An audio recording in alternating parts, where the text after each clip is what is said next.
Foi uma grande partida do São Paulo, perdão, estava com dificuldade aqui para ativar meu microfone. Foi uma grande partida do São Paulo como um todo, classificado 4-1.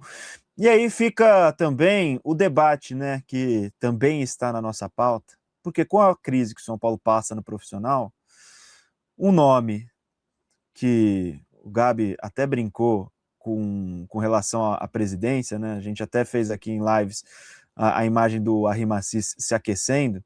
Muita gente acha que esse cara aqui também já deveria começar a entrar no aquecimento. Eu não tenho toda essa certeza.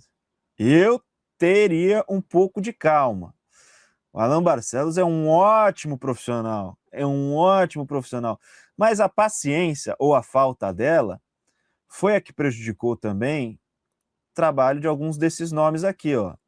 Sérgio Baresi também, bastante elogiado na base, subiu ao profissional, não deu certo. O André Jardine também, elogiadíssimo, hoje fazendo sucesso no futebol mexicano, campeão olímpico com a seleção brasileira também, mas no São Paulo, também por conta da pressão, por conta da pressa, acabou não podendo ter um trabalho desenvolvido. O Alex saiu antes de ter essa oportunidade, mas ainda batalhando e muito para se firmar no futebol profissional. E hoje o Alan Barcelos é o nome da vez, né? É o nome que muitos torcedores pedem na equipe profissional para já assumir a equipe principal do São Paulo no momento em que o Crespo deixar o cargo, seja por opção dele ou do São Paulo. Eu teria muita calma nessa hora, meu caro Matheus. É um profissional com potencial gigantesco, está fazendo um trabalho espetacular, faz uma campanha, uma jornada nesse sub-20 também com muitas dificuldades, porque não só agora na Copinha, ao longo da temporada passada, perdeu muitos jogadores daquele time campeão no ano passado contra o Corinthians, e teve que se virar, teve que arrumar soluções e conseguiu. Mas assim, é um outro mundo o profissional. É uma outra pressão, é uma outra cobrança. E acho bom o São Paulo preservar ao máximo esse profissional para fazer a transição da maneira mais correta possível. O que você acha? Eu concordo com você, Boni. Eu acho que o São Paulo deve ter muita cautela, até porque tem um profissional contratado que está lá, que é o Hernan Crespo. Eu acho que a torcida sempre vai colocar o Alan Barcelos como uma sombra do Crespo em toda a campanha que o São Paulo estiver fazendo e estiver tendo intermitências. Eu acredito que o trabalho do Alan Barcelos na base é espetacular, mas a gente precisa ter parcimônia. Esses técnicos citados aí, a gente pode dizer até que apenas o André Jardine conseguiu vingar, né? O Varese não conseguiu. O Jardine, ele, salvo engano, é o maior campeão mexicano pelo América, algo nesse sentido. Ele está muito bem lá. Mas eu também colocaria aí no meio desses técnicos o próprio Zete, né? Que teve o mesmo fim do Alex. Ele tentou ser técnico. O Alex, a gente vê que não é apenas questão de ele ter saído do São Paulo, não ter dado certo porque foi antecipado, porque no São Paulo ele nem chegou a subir, né?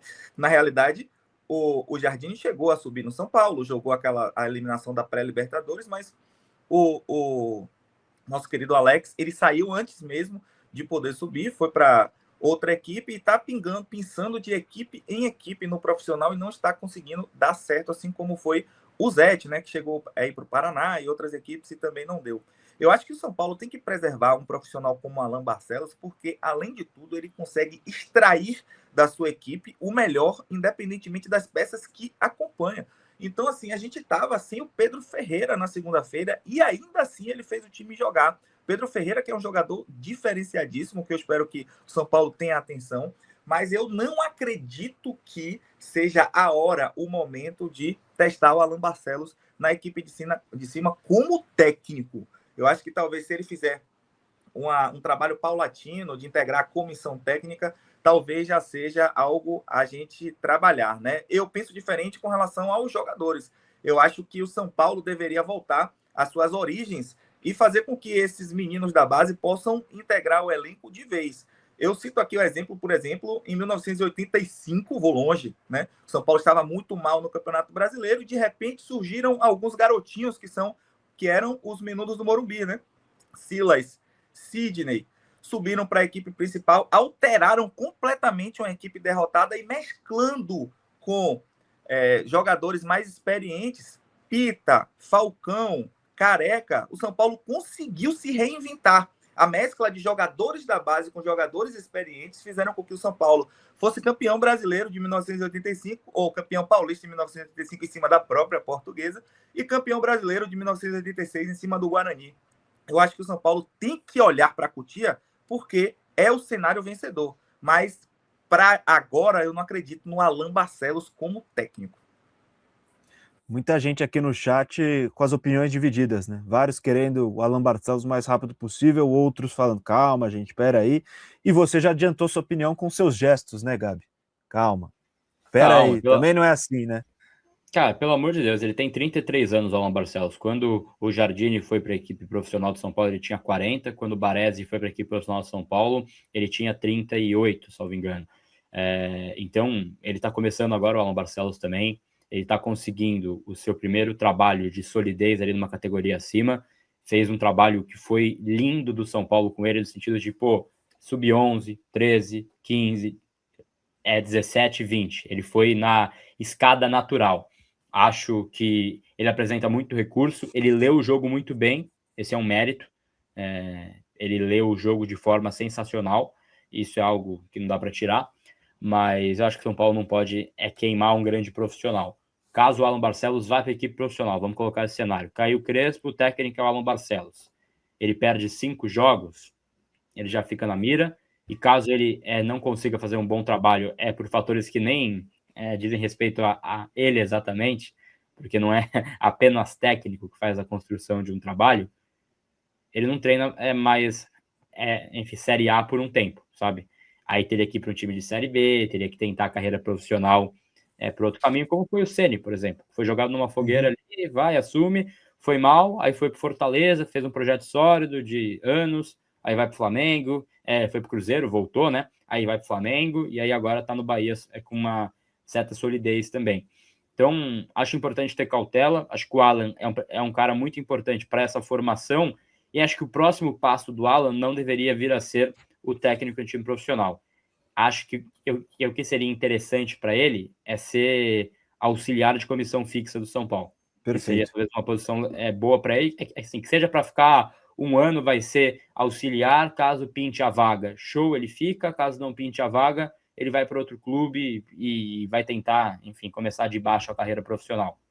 É válido isso, mas acho que tem que haver cautela, cara. Tem que haver cautela. Hoje ele é o máximo, hoje ele é sensacional.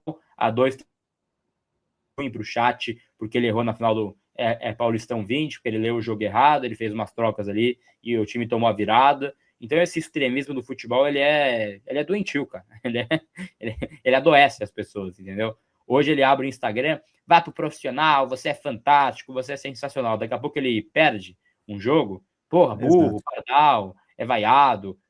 Cara, no jogo da Copinha, a gente estava transmitindo aqui, ele foi vaiado no jogo contra o jogo agora, o último das quartas de final. Ele estava sendo vaiado pela escolha dele em tirar o TT, que fez um jogo horroroso, o TT, contra o Botafogo, né? Ele tirou o TT e teve um princípio de vaia no estádio. E aí ele colocou o Juan Potes, dá o ataque, gol. Do Paulinho, a jogada começou com o Juan Potes. Então esse extremismo, ele tem que ser muito, muito dosado também. Acho que é cautela, e eu pensaria nesse próximo passo dele como sendo um cara ali para a comissão fixa. Sempre lembrando também, né, que esse debate ele surge, que o São Paulo tem técnico, né? Então, direcionar isso para ele, no sentido de, e aí, tá pronto para assumir? É uma puta falta de respeito, né? Porque o São Paulo tem técnico. Então, é importante a gente lembrar desse fator. Apesar de algumas pessoas quererem tirar ele porque ele errou contra a Portuguesa, que foi um erro que, para mim, não acaba com a vida e não acaba com toda a trajetória do Hernan Crespo. Ele errou contra a Portuguesa, sim, de fato ele errou. Tem cara que já acha que o São Paulo não tem técnico. E tem um técnico, e tem um bom técnico à frente, e que tem total condição de corrigir a rota. Precisa, de fato, acertar mais, né? Quando a Portuguesa ele errou, fato. Mas não é também um técnico descartável porque não conseguiu ganhar da Portuguesa.